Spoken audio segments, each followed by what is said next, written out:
off cuts to tax credits, disabled people's payments, scoring significant blows against the Tories' austerity agenda. These are crucial victories in areas such as ours, where we've got high deprivation. I'd like a massive Stoke-on-Trent welcome to Jeremy Corbyn, leader of the Labour Party and the next Prime Minister.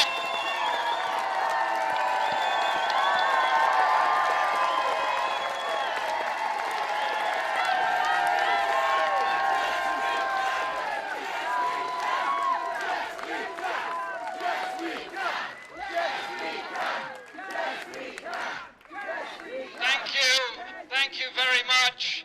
Thank you each and every one of you for coming here today. I'll let you know this is, I think, the 38th leadership event we've done since the end of July. We're taking the message to every single part of the United Kingdom.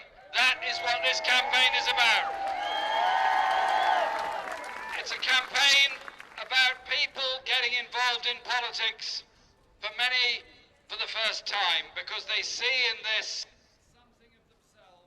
something of the kind of world they want to live in and the kind of life they want to lead. This is an opening up. It's a raising of the vision. It's a lifting of the horizon of the kind of decent, equal society we could live in if we broke ourselves away from the economic strategy we have. I want to say a big thank you to all those that have spoken. But before I do, I want you to say a big thank you to the woman on my left, Sarah, who's doing the signing for us today. And please sign that bit as well. No, you must.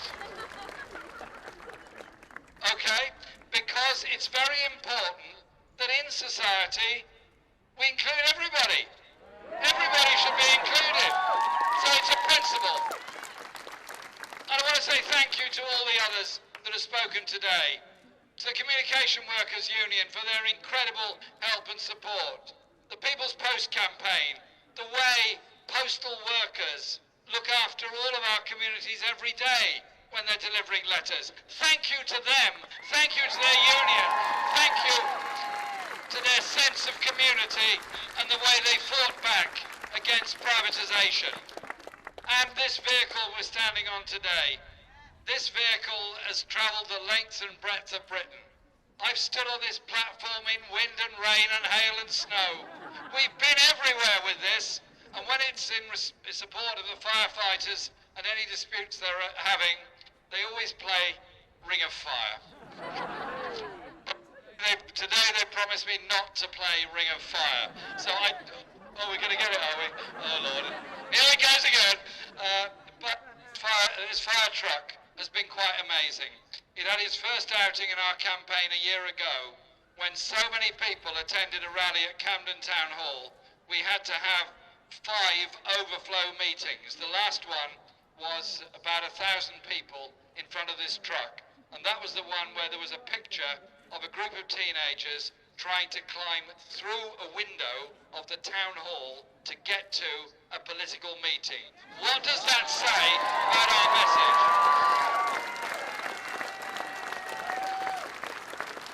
I was asked about that, and my reply was simply this. My reply was quite simply this. It's not that young people are not interested in politics, it's that the political establishment was not in young people and their future and their hopes in our lives. And I want to also thank Shakira for what she said. First speech on a public platform, absolutely brilliant. Well done.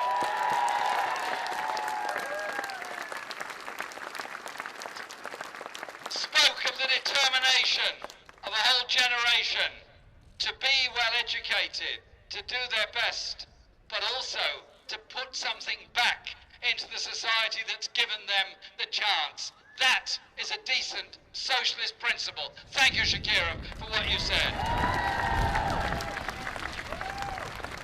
And to Clare for what she said about the history of the 6 towns, the history of the whole region, that history of technology, that history of industrial development, that history of radical struggles, the history of those that campaigned against their own self-interest, but against the injustice, the immorality, the inhumanity of the slave trade in the 18th and 19th century.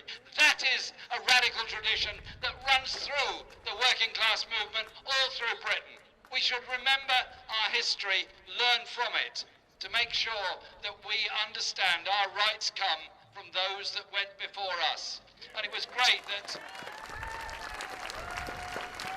Bishop Desmond Tutu himself came here to thank the people of the region for their work in opposing the slave trade long before he or any of us were born, but recognizing that that history of solidarity knows no frontiers and knows no boundaries. If we believe in human rights and justice, we believe in human rights and justice without boundaries. We want to extend those rights to everyone all around the world. International solidarity is important.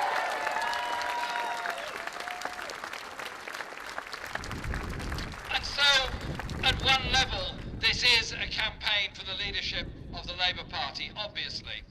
But it's also a campaign about how we do politics in this country. We have now adopted a principle of most of our rallies being held in the open air, in town centres like this, and streets and parks, and all kinds of places. And I think it's great, because the weather is perfect all the time, except when it rains. And it means that anyone can come along, anyone can hear what we have to say, and hopefully join in things afterwards. So that there are no limits, there are no boundaries. Come on in.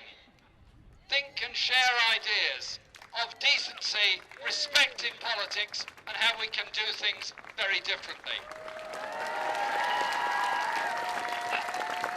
And sometimes in this campaign, it's like living in a parallel universe. I read the media some days, and I read very unkind things that are said, quite shocking, some of them. And I read the levels of political arithmetic that have been developed. You can't appeal to the poor because you won't win an election if you do, because the middle class will be put off by your appeal to the poor. You can't only appeal to this group, you've got to appeal to that group. The endless triangulation of ideas that suggest you have to compromise on every principle you ever believed in. I simply say this: we live in a world that has become more and more unequal. The richest are getting richer, the poorest are getting poorer. The narrative that we've been fed by neoliberal economics for the past 40 years is that the rolling back of the role of the state in public services is inevitable, the impoverishment of the poorest is inevitable, and the cost of the next generation is unchangeable.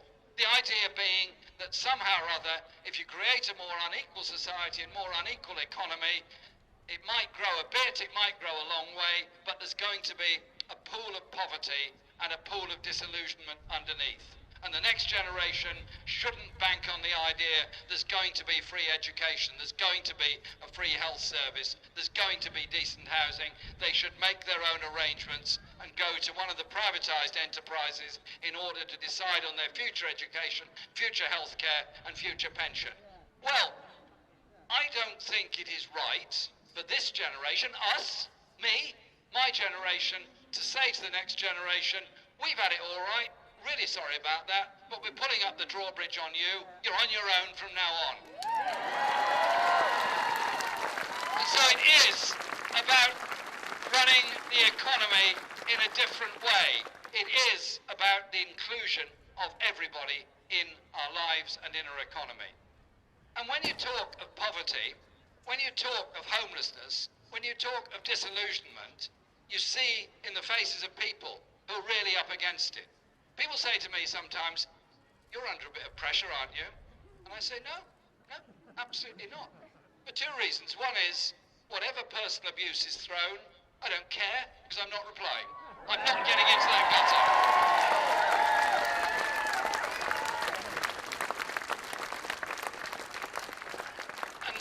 And secondly, real pressure is when you can't feed your children, when you haven't got a roof over your head, when you don't know if your kids are going to be all right or not. You don't know if you're going to remain in the private rented flat you're in because you're on a 6-month tenancy. Real pressure is trying to survive in a world of plenty when you are yourself reduced to poverty by an economic system that doesn't care about you.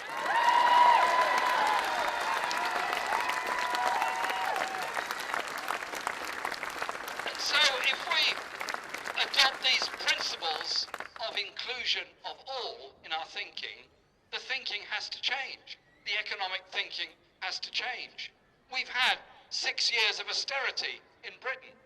We've seen the cuts in the health service, we've seen the cuts in education, we've seen the growing debt level of young people leaving university, we've seen some appalling work practices developed. We've seen the deregulation of society and all the consequences that go with that. And after the leadership election last year, the first thing I did was ask John McDonnell to take on the job as Shadow Chancellor of the Exchequer. And I'm very grateful for John for taking it on. I'm very grateful for John for what he did and what he said as soon as he was appointed to that position. He made it very clear to our party conference, quite simply, austerity is a political choice, not an economic necessity. And so 6 years of cutting back, 6 years of underfunding local government, 6 years of frozen wages in the public sector, 6 years of underinvestment in housing, 6 years of underfunding of the health service. We're left with problem after problem after problem. How do we take it forward? We say the way forward is to invest in a growing economy. Invest through a national investment bank of £500 billion in infrastructure investment, housing investment, and investment in high-tech, cutting-edge jobs and industrial development, so that when we have the brilliance of scientists, technicians, and researchers bringing forward new products, new coatings, new ideas, develop them here. Develop the industry here. Manufacture them here as well. Put the money into it, because we all benefit from it.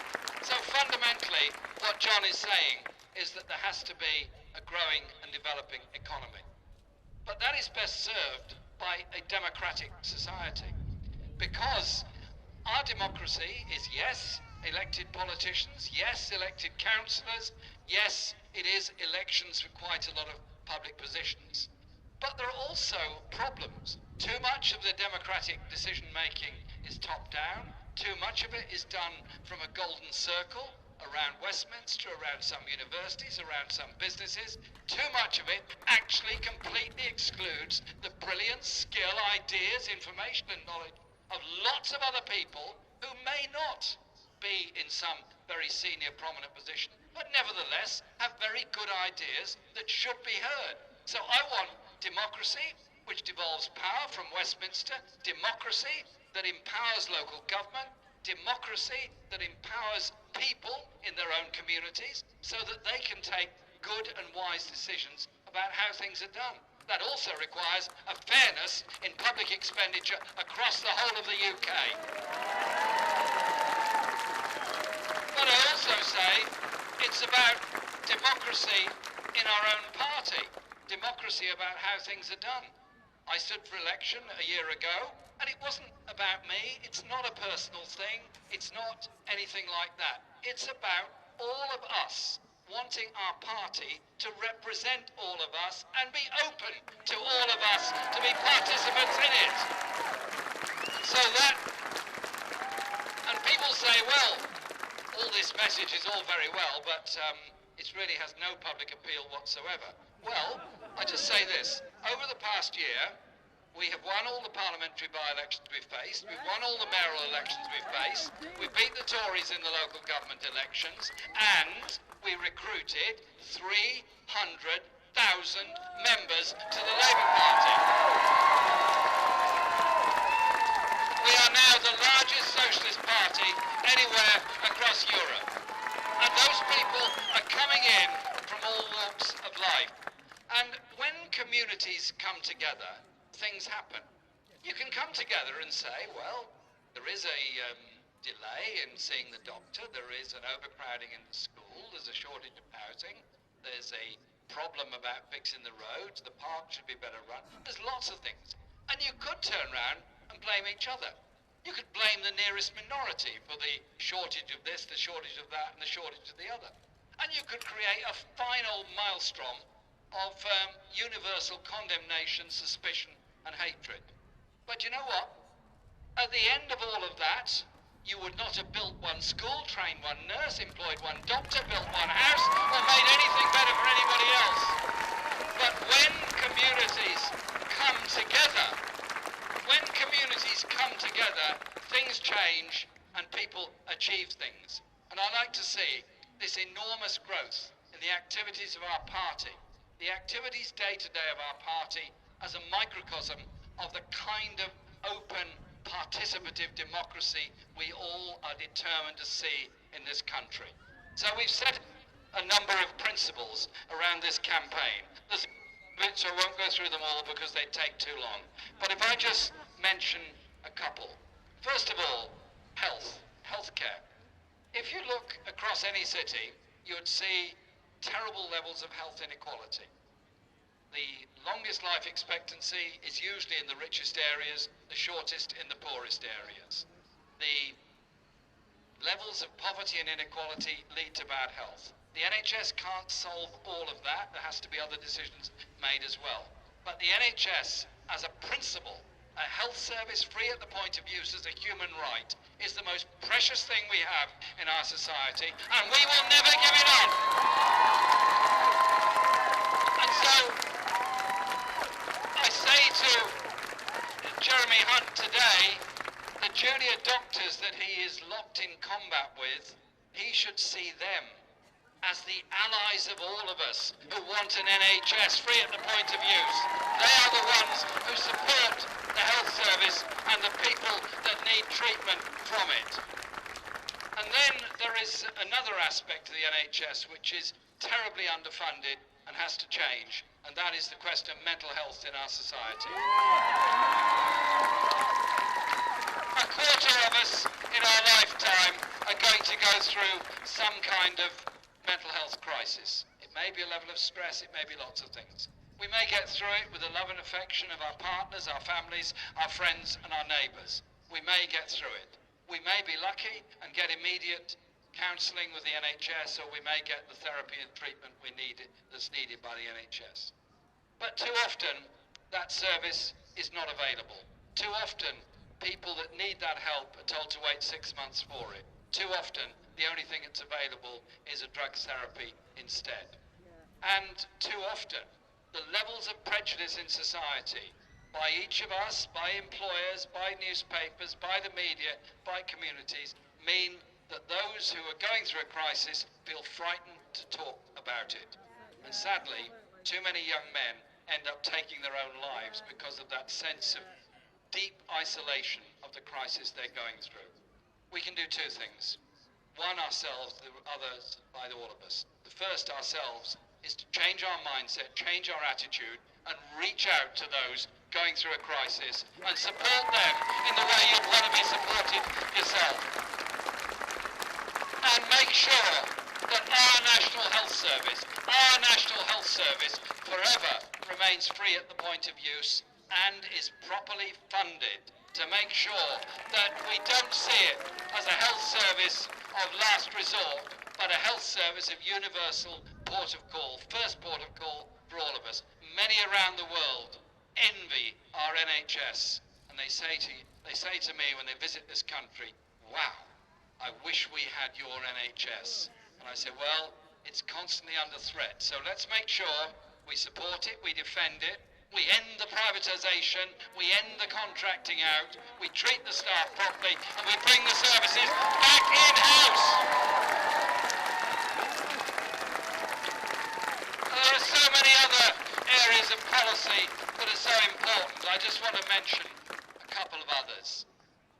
Shakira talked about education and talked about her hopes. The problem we have is that for the first time for many, many years, school budgets are being cut. For the first time for many, many years, many working class youngsters are not now going to university because they've got no support There are no longer any maintenance grants. The cut in EMA and all that has contributed to a re-elitisation of our education system. We all invested in our universities and our colleges.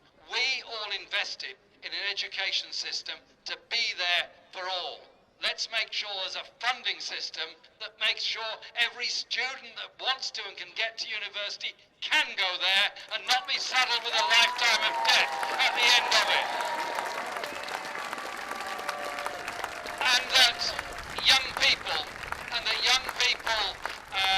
wanting to undertake apprenticeships and apprentice training also get paid properly while they're undertaking it. No longer the youth rate for minimum wage, no longer the apprentice rate, which often ends up with exploitation, but instead good quality training and apprenticeships for all with a qualification at the end of it for every young person.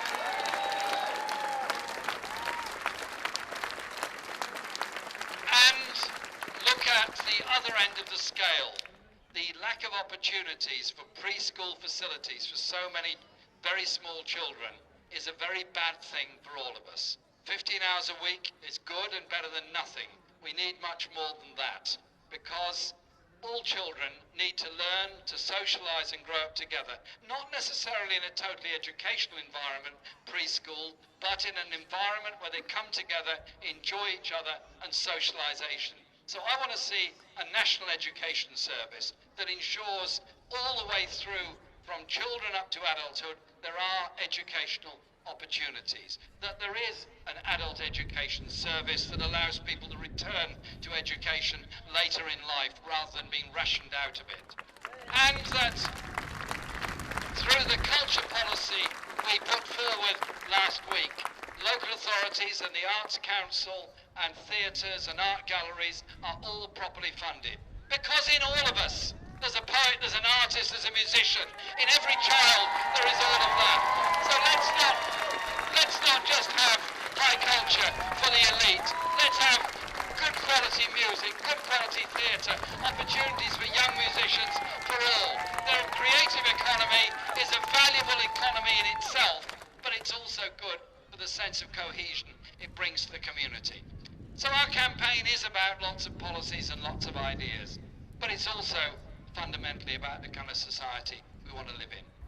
If you think back, before the miners' strike, there was good quality jobs in a dangerous environment, well paid, secure jobs until Margaret Thatcher and the Tories came along. The same applied to so many other industries. I'm sorry, I don't normally bring personalities into my speech. I do apologise, I won't do it again. And then you look at Shirebrook Colliery in Nottingham.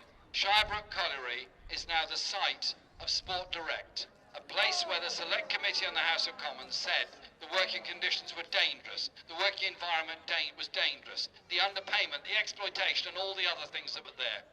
The company has now been forced to pay £1 million back in unpaid wages, but we have to go a lot further than that.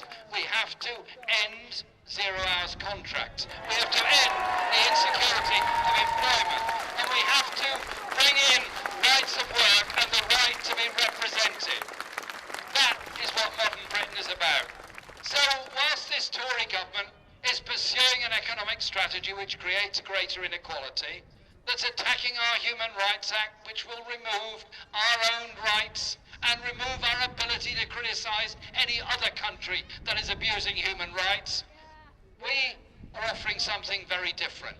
We're offering an economic strategy which includes all and develops all parts of this country. We're offering a sustainable idea, an environmentally sustainable idea on house building and the industrial developments as a whole. We're offering the idea of greater inclusion in politics. And you know what? It's very exciting because it's bringing so many people together. So the media might attack us, many people might attack us, but I tell you this, there are many people who say to me, I want a decent house for my children. I want my grandchildren to be able to go to university. I want to know that there's going to be social care for me when I get older. Many people are saying to me, they want the values that founded our NHS, the values that founded our welfare state, updated into the 21st century. So we challenge the whole economic notion of cascading poverty from generation to generation, and instead cascade investment and opportunity and hope and optimism from generation to generation.